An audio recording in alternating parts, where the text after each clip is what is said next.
Hey, what's going on, guys? Kaoiji here. So we're going to be talking about the 500 SG cost when it comes to the AutoSell function. Now, I went through this before on my live stream, and honestly, I didn't really like that take because the audio balancing was a little bit weird. But anyway, I'm not going to get into the specifics here, but I'm going to be giving you guys two different presentations, and one of them is the devil's advocate. One of them is my opinion. So first, let's start with my opinion. My opinion is that the 500 SG cost of the AutoSell function is too much. I don't necessarily think that that's something that should be 500 SG. Sure, when you think about it, it adds incredible value to premium, being that premium's only $13 and the AutoSell function is bundled into it. So you look at it and the devil's advocate answer is, sure, it's premiums now has a dollar value of about $31, give or take, and you only spend 13 because the way that the AutoSell function is worth in terms of AC to SG conversion is $19. Now, realistically, that's not a lot of money anyway, which way you put it, but that's besides the point. Now, listen, the reason why I don't think it should be worth 500 and the reason why I think it should actually be anywhere between 100 to 250 star gems at the most is because it's a function that the game desperately needed because of an oversight with the auto looting feature as a result of what happened going from base game to New Genesis. Back in base game, we had the auto looting function. It was a thing, right? Where basically you were able to take up anything that was 13 stars or above, and it would automatically go into your inventory. And you were able to set that. And that was a free feature that was baked into the game. This allowed you to only pick up the most rare of items, and you weren't pressed to be like, oh my God, I left this on the ground, and potentially lose out on something incredibly strong unless it was like an S ability or something like that, which is an augment, right? But now when we go to New Genesis, everything is automatically looted into your inventory. And one of the oversights as a result of that is that your inventory basically filled up too fast to be able to count. Doing maybe 1 or 2 PSE bursts when it, especially in Redum, you would fill up your inventory and you would have to spend more of your playtime clearing out your inventory, sorting through items than actually playing the game. So then we asked for the AutoSell feature as a solution to this, because this is something that we desperately needed. We didn't necessarily need the AutoSell function to be like the best in the game. We just needed it to clear out the 1 to 3 star items within our inventories to make the game more bearable. Now, they did 2 solutions. One, they solved that in Kavaris, so that way we don't pick up the 1 to 3 star items in the Kavaris region minus the silver and gold prim swords. But now we only pick up anywhere between 4 to 6 stars, or now 7 stars as a result of the new information that we got. You see what I'm talking about here? This was a problem that only became a problem because of the way that looting works in New Genesis. So whenever you said, all right, well, you'd only pick up a certain items in base PSO2, it's fine, because it's not going to be filling up your inventory. But the moment you start picking up every single item in New Genesis, it's going to fill up your inventory. And the weird thing about to think about that is that it's only a matter of time before that problem happens again, whether that be in Kavaris or that happens in any other region going forward, because you will be farming a lot and you will need to sell a lot of items very quickly. So eventually you'll be forced to, get this AutoSell function or even buy premium. So whereas the solution was give it to everybody for free, I had no problem with them charging maybe 1 or 200 SG because that's what I thought it was.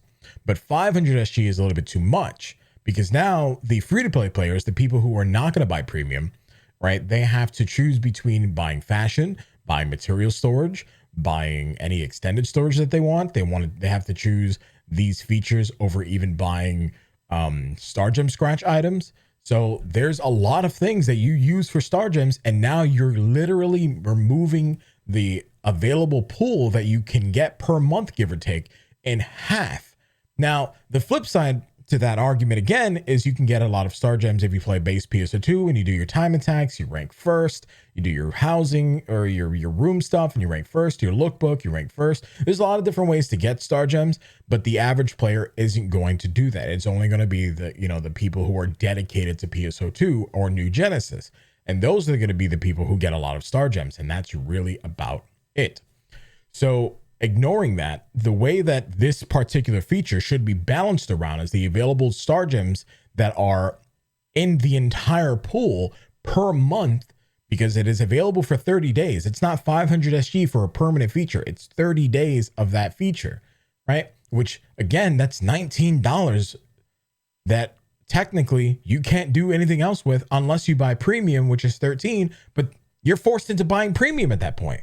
It's an illusion of choice.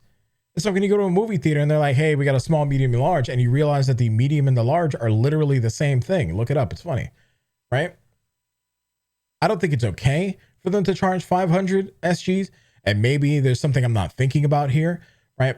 Maybe it should be something that if you have the AutoSell feature and you buy for 500 star gems, instead, maybe you get 60 days for 500, maybe you get 90 days for 500, something of that nature. But it definitely shouldn't be 500 star gems for 30 days, because the only way that I'm going to be able to take advantage of that is if I'm playing every day. And if I'm playing every day in the other two regions, Alio and Redum, because Kavaris, it doesn't have that issue yet. Now, again, it's probably a non-issue, which is why I was like, you know what, instead of being a little bit more angry about it, let me come at this with a level head. But this is why I'm like, I still don't like the fact that it's 500. Let's lower the price on that. If that's even a possibility, let's talk about it. Maybe there's other solutions that Sega hasn't done. Maybe use hashtag NGS headline, be able to send that feedback over to the devs. There's a lot of different things that could be the solution to this specifically, but I don't think 500 star gems specifically is that solution. Me personally, if I were to give it a star gem value, I would give it 100, or like I said before, a maximum of 250, or I would just make the feature free and with a limited version of that feature where it only sells maybe 1 to 2 stars, 1 to 3 stars, and it does not sell 4 or 5s, and it also does not auto sell the things like alpha reactors and things like that. So those are maybe if they wanted to make it free for the problematic items, and then the better quality of life items, they make it more paid and lower the star gem cost or something like that. There's a lot of different things that they could do here, and that's kind of where I'm at. So this is like one of those videos where I'm like, I had a thought, I was angry about it, I'm not so angry about it anymore. Just to give you guys a little bit of heads up, I am going to be making a full thoughts video on Kavaris as a region, as an entire whole, as an update thus far. What I'm waiting for is for the ancient enemies. So I'm going to give it about a week before I put that video out, mainly because I like Kavaris. It has its share of problems, and some of the problems are exclusive to Kavaris that kind of make me a little bit, annoyed with the region. But I do like everything that it brought to the table. I do like the map layout, the enemy designs. There are a lot of unique enemies, the way that they play, even some of the ones that were rehashed in terms of the model, like the Frostal swords, they have their own unique mechanics. That's a lot of fun. So there's a lot of things just here as an entire whole that I feel like is just much better. So anyway, but there are some other problems that I feel like we need to talk about. But anyway, guys, that's going to be it for me. This was a video where I just needed to get some of these thoughts out there, spark up the conversation. Hopefully you guys in the comment section don't think of Sega as being greedy.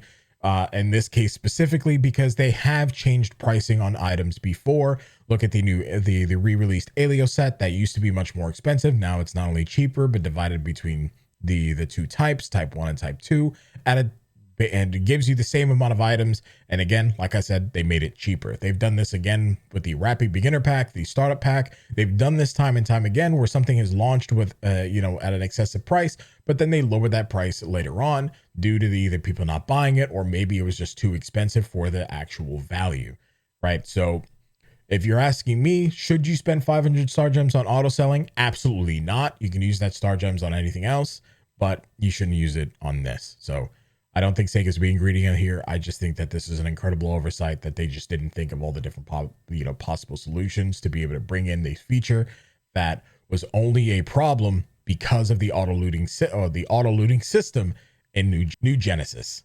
Anyway, thank you guys for watching. Stay awesome, stay beautiful, and I'll see you guys in the next video. Peace. I'm out.